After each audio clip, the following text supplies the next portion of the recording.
Living this lifestyle, we find, is wonderful. It's liberating, exhilarating, and beautiful.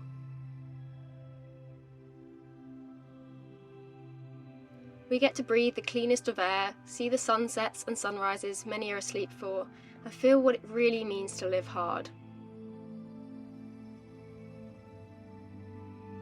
But something that may not be conveyed through watching a vid is just how much our boat is our entire world. As we hoist our sails and sail further and further, the world gets bigger, but it also gets smaller. We live every single day within a 40-foot space. If there's anyone in the world who knows the pattern of the grain of wood on our galley walls, or the shade of mildly gross green our head is, or which area is slightly more prone to dust, it's us. And as much as we love to hike and explore new places, we still spend an incredible amount of time within these fiberglass walls. So when someone, through pure insolence, rams into the side of said fiberglass walls, all sorts of emotions boil up.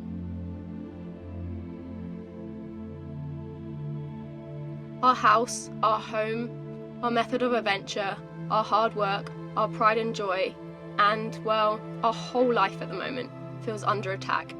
Our 12-metre haven of peace and solitude feels wounded and vulnerable.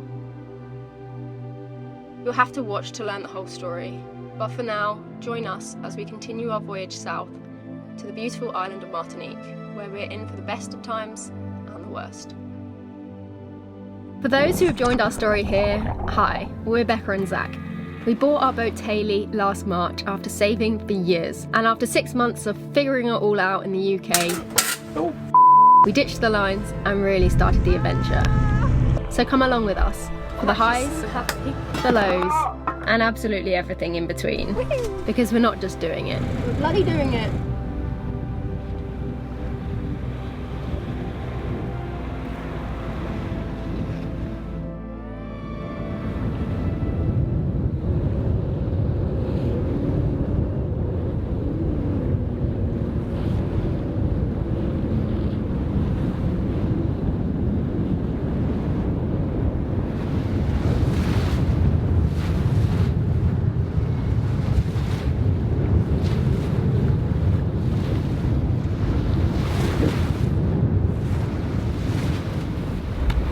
Can you believe we overtook that boat? I don't know what they're doing. We're about to overtake these guys as well. I don't know what everyone's doing. We're flying. We never overtake boats. We never do.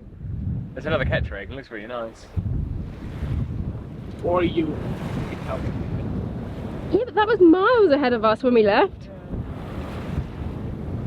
We got the missing out. Yeah, that's what they're missing. They're missing a trick. I don't know why they haven't got their missing out though. No. But it's beautiful out here, and we're still flying, actually. It's because you clean the bottom. Yeah. It's probably a big bit. If the bottom wasn't clean, we'd be going a lot slower. There's a lot of rubbish on it.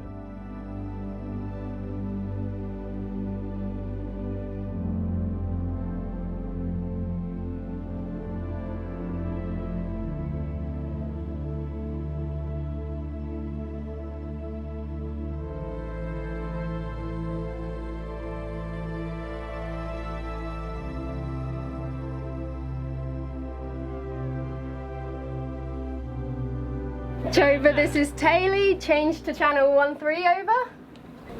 Channel 13, over. Choba, this is Tay-Lee.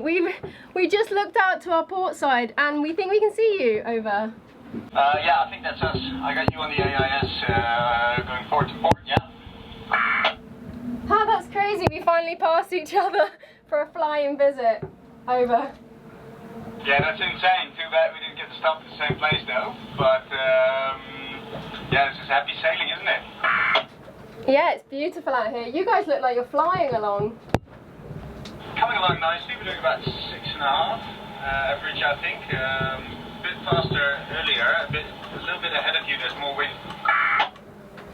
Yeah, that's exactly the same for you guys as well. Closer to Dominica, we had a bit more wind than we do right now. So yeah, happy days for both of us. So that was our friends Amber and Minus on Choba, which is the Pogo that was behind us across the Atlantic. They're good friends of ours, and we were messaging every day pretty much on the Iridium as we were going across, and they gave us their focaccia bread recipe, and yeah, pretty sad that we're not going to stop and see them, but it's one of those things with sailing.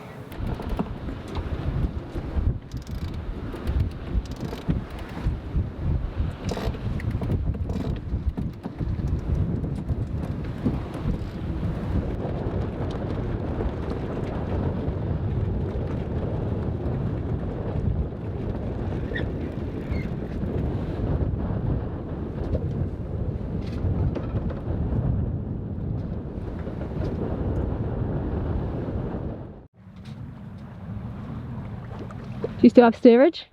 Not really, no. Okay, we should probably put the motor on then. Yeah. What speed are we going? It's not registering a speed at the moment.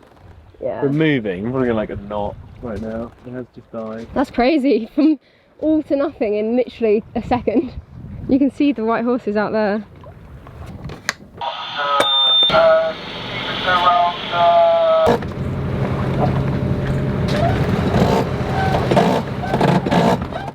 So we're just coming into the bay now, and it seems a bit of a minefield trying to figure out where to go, because you've got to allow for 360 spinning room, but also there's a lot of exclusion zones and a lot of wrecks. So yeah, we're just going to go and do a bit of a once through and see whether we can find anywhere, and hopefully we get a good spot. Sadly, the wrecks came from the 1902 eruption at Mount Tay-Lee, when the pyroclastic flow wiped out all the boats in a matter of minutes. As we looked up at the active volcano above us, it was a harrowing feeling thinking about the disaster that changed Martinique forever. And it really did make anchoring a lot trickier, as we had to factor in underwater obstructions, as well as the depth, seabed type, and contour. But eventually we settled on a spot pretty far from town, before enjoying a typical French dinner of cheese and crackers, and watching the sunset from a new place.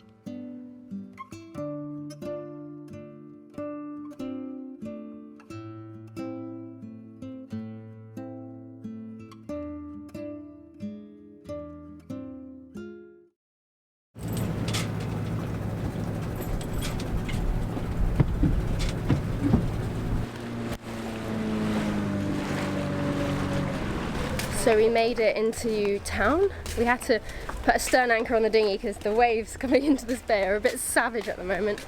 That's why we've been a bit rolly on board. But yeah, look how cool this is. Yeah. We're just exploring a bit and seeing what's here. Once the economic capital of the French West Indies and coined the Paris of the Caribbean, this town is now a poignant reminder of the power of nature. 100 years ago, on the morning of the 23rd of April 1902, people were awoken by the explosion from the volcano. The sound was so loud it was heard over 500 miles away in Venezuela and had the same impact as a strategic nuclear warhead. Sadly, within just 2 minutes, 28,000 people lost their lives, a statistic which seems to haunt these streets as we wander around them.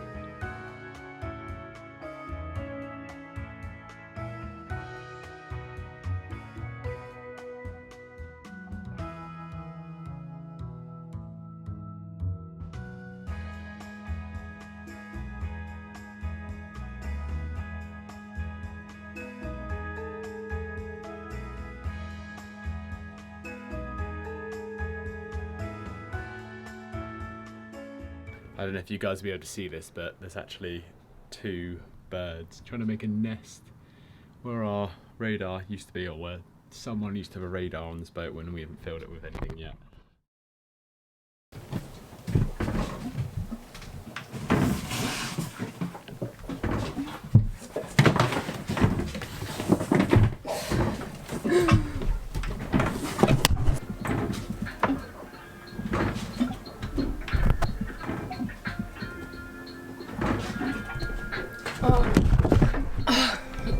I can't record this.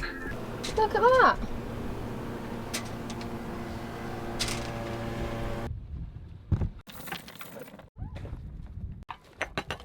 We've just done workouts this morning and I've got to go and get rid of some rubbish in town, and I'm also going to pick up some pastries. Monday's normally a bit of a work day, so yeah, Becca's going to be editing this morning. When I get back I'm going to be doing comments on the video that's just about to go up, But yeah, we thought it'd be nice to go and get a pastry because we haven't had one since we've been back in France, and we love having a pastry and a coffee in the morning. So join me whilst I go and do that.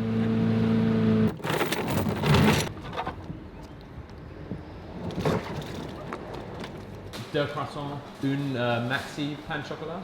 Merci, au revoir. Yeah, thank you. You just can't beat the pastries. Just They can't never beat. do them the same anywhere else, no matter how hard you try. They're always better in places like this. So good. Oh, I feel sick right now.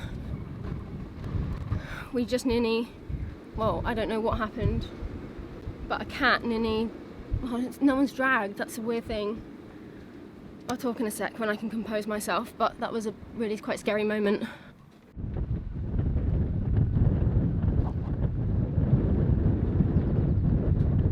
Wanna stay out here for a bit? Yeah, I'm gonna have to really. Oh, I'm just shaking. We're gonna keep going forward until our chain goes tight though.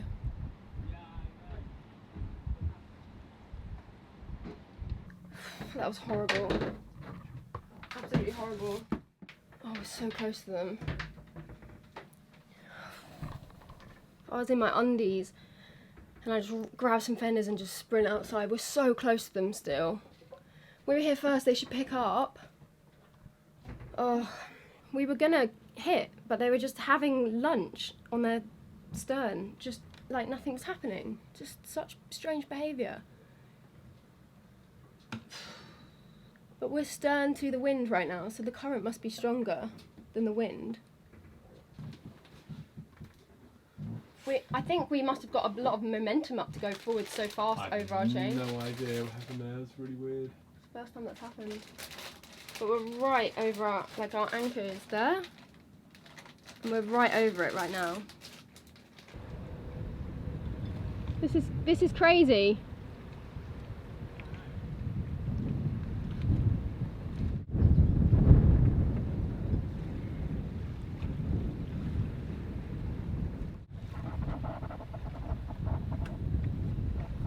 Hello. Very close again. Hello. Hey. Excuse me! Hey.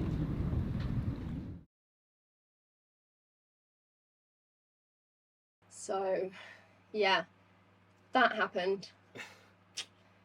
We're going to kind of talk about what happened because the video footage is a bit of a blur. Yeah.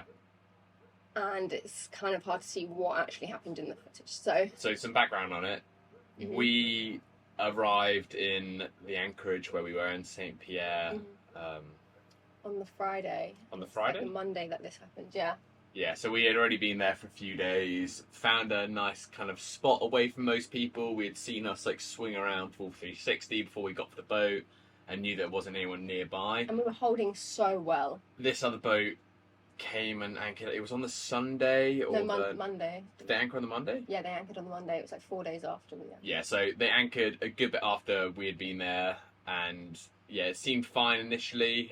They seemed like they were like a fairly good distance away, but hadn't quite swung all the way around to where we were. The wind there was super weird as it is, so that's why we anchored super far away from everyone, because we were warned about that area it being just kind of a weird area. It gust, and it would be like 0 and then just 25 knots gust from a completely different direction. Yeah. So. But it was about midday, and I was just making some lunch and went up onto the fort. Why did I go up? Because you saw the mast. Oh yeah, I saw. I was down below and looked up and saw a mast really close to us. And I was like, oh, that's weird. There's a boat. You like, shouted to me. obviously motoring by us or something like that. Shouted to Becca. I went out there and started shouting for the guy on the boat, being like, Hello. hello, because no one was up there. They hadn't noticed at all. They came out, had a look around. No, they were having lunch on their stern at the time. No, they hadn't noticed okay, anything, okay. because we were pointing towards okay, them. They hadn't noticed anything happening. I went up, shouted for them to come out. They came out, looked around for a bit. They stood out there for a little bit, and then he went back down and wasn't that bothered by it. Didn't think there was any concern. He didn't even say anything. He just looked and then just went back down below. Yeah. Basically, when you anchor, if you're there first, you've kind of got right of that area, and if anyone else anchors too close to you, it should be them to move. And we would move if we anchored too close, and we have done, but before, while the wind swung, we've moved, haven't we? Yeah. We've got too close to someone. If they had been like, oh, we're not that confident with like re-anchoring and all that kind of stuff, and asked us, would you mind Nicely, lifting up? being the key word. Yeah, if they'd asked us nicely to move, we shouldn't have to move. If they asked us nicely, we probably would have got up, moved, and got a bit further away or something like that. But they went back down, didn't bother asking us anything, and then next thing we know, the boat's getting closer and closer. A big gust of 25 knots hit. Yeah, big gust. I managed to pry the boats apart for the first time, so the boats didn't actually hit each other. And then there was 2 more times after it. One time where the boats were coming way... And at this point, they were having lunch on their stern. Yeah. And then the boat hit once, and they went down below once it hit, and just completely ignored us. Which is probably the worst thing to do in that kind of situation, going down below and just pretending it's not happening. Yeah, 100%. How just... Anyway. And then, yeah, this... And just to say, we had the engine started, and we had I had fenders ready, but the issue is with a catamaran, they've got 2 holes, and they're pretty pointy, so to be able to get the fender in the right spot as it's moving all the time is really difficult. Zach had one leg on our boat and one leg on their hull, just trying to push them off. The second time, it didn't really do... I saw it was coming in too quickly, and if I tried to put myself in between it wouldn't have really done anything. It's coming back. So... And you might have hurt yourself. It was their port side hull hit on our rubbing straight. Didn't really do much damage. It like scuffed the wood because we've got this kind of wooden bumper all around us. Didn't do any damage to the hull or anything like that. And he came out and was basically yelling at me. He's like, "You're crazy, and your crazy boat spinning crazy directions." You're a crazy man. I'm crazy. Yes. I'm crazy man. I'm crazy. Yes. We have a radius that we spin. Totally irrelevant when you're the one who's just anchored. Right in our radius. Right in our radius. So the fact that he was saying that was completely just nuts in the first place. But I think he obviously thought he had the right to the anchorage or something. I don't know what was wrong with him. And he said, "Don't you have an engine? You move."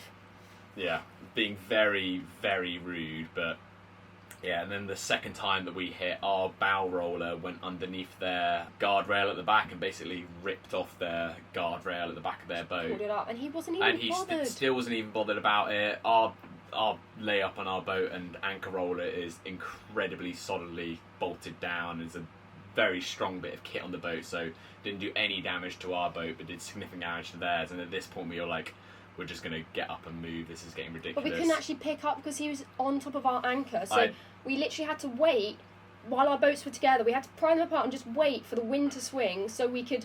Had he just picked up on his, it would have been fine. But we couldn't pick up because he was over us. So we had to wait for him to swing and then quickly go forward. So we got out of the way of him coming and hitting us the third time. I tried explaining to him the rules of, or how it normally works with anchorages. When you're there first, you've got right to it and people should move. But he just kept calling and shouting at me and calling me crazy. There's a proper argument going on. This is horrible. Zach, I'm going to back up.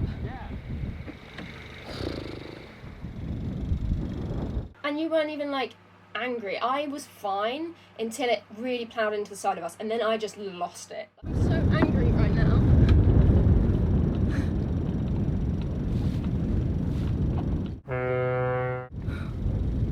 Oh, I've seen red. The boat just ploughed into us. We had 40 metres out in 10 metres. We were doing nothing wrong. I can't even tell. Just a little bit of backstory. We're talking about this now a month afterwards, and it still provokes exactly the same emotions as when it happened. When he ploughed into us, I was honestly in disbelief. We could see him getting closer, but you never actually think someone would let it get to that point.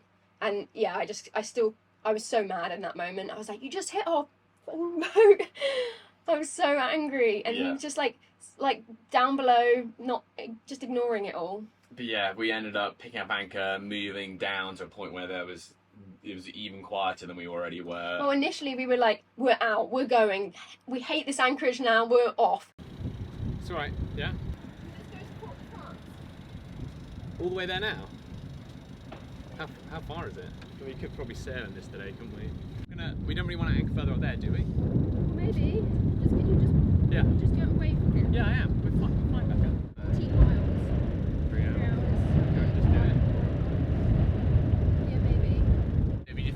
sketchy if we then leave the anchorage. Well, how? Well, like, who's he going to call the Maybe. Well, he's not.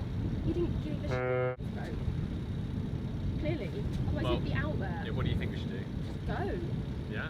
And we were just going to leave and sail to somewhere else, but it was getting later in the day, and if we'd arrived in somewhere else with reef, we wouldn't have been able to see the reef, and we just were so in the wrong mindset to leave and sail that we just thought, you know, we did about 6 circles and just had some deep breaths and calmed down, and then re-anchored. And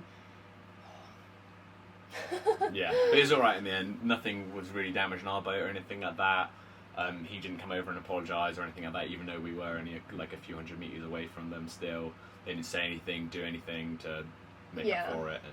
But it really like shook, I don't know about you, but it really shook me, because you never expect that to happen. And I guess some of you may think, well, why, if you saw the boats were about to hit, why didn't you just move then? And you just never expect, A, for the boats to hit, and B, for someone to be that arrogant and horrible. Genuinely, you just don't expect it. So we didn't, I don't know, I guess we didn't think of the worst case scenario, but yeah, we haven't really met any other sailors. we've only like met nice people, and we really thought that should the boats get near, he'd come out and be like, oh crap, like actually I need to get my ass into motion and we both need to now move. They weren't long-term cruises. It wasn't set up for anything offshore or anything like that. It was definitely a boat that just kind of sat and stayed on this island. That could have been a charter, maybe. Yeah, it didn't have any like decals on it which said but it was a charter. No, but no maybe solar panels or anything like that. It wasn't set up for like kind of living off-grid for any extended periods of time. Yeah, and they clearly just didn't give a crap about it, which was made me think it wasn't their boat. Yeah, but even once we left, we looked behind and he didn't even check the damage. They just, anyway. Yeah, that happened. And, we don't have any more words. But the boat's fine and we're fine, and it shook us up a little bit, but it happens. Yeah. What a horrible man. Yeah. That's ridiculous. How does he think that when you come to an anchorage the day before and boats are mooning around, clearly not dragging, and you bump into another one, how do you think that you're in the right to stay where you are when you've just come in and haven't allowed enough room to swim into other boats? Yeah, but you know how he's in the right? Because he just goes down below and pretends nothing's happening. That's ridiculous. That's the worst. It's the worst sailor I've ever met. In terms of manners. Yeah. That's awful. Like, I wasn't even stressed about anything else. I was so upset that he had hit Tay-Lee. It's alright, it was only on the wooden bit he hit. It wasn't on the actual GRP or anything like that. As it damaged it? Left a bit of a dent in it, but nothing that would be, like, can't be buffed out. I wasn't, like, if I was him, I'd be way more worried about his boat. His boat's probably, was a cat, but it's probably like a third of the weight of ours. I'd have been way more But the annoying thing about a cat is like you've got so many points to fend off, whereas a monohull you kind of just have the bow, the sides of the stern. He had pointy bits everywhere, so like running around and... Ridiculous. And my wrap's all soggy. You should go tell him he made you have a soggy wrap. Yeah, should I go over there?